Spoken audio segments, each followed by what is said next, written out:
Muka gimana ini? korban perampokan. Aksi begal yang korbannya 2 ASN di Lahat yang viral di media sosial diungkap cepat. Tersangka DRS ditangkap di Desa Banjarsari setelah sempat kabur dan bersembunyi di permukiman warga. Peristiwa bermula saat tersangka mencuri sepeda, lalu menodong seorang guru dengan parang dan membawa kabur sepeda motornya. Polisi dan warga melakukan pengejaran hingga tersangka tertangkap di Simpang Servo.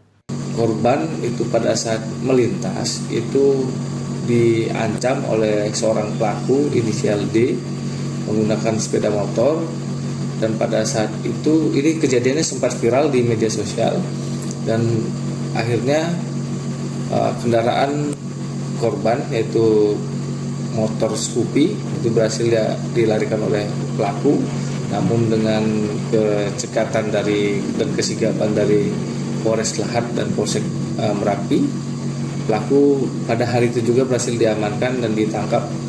Dari tersangka disita 2 sepeda motor hasil curian. Tersangka terancam hukuman di atas 5 tahun penjara. Reski Oktora, Muklas Diferensial, Kompas TV, Palembang, Sumatera Selatan.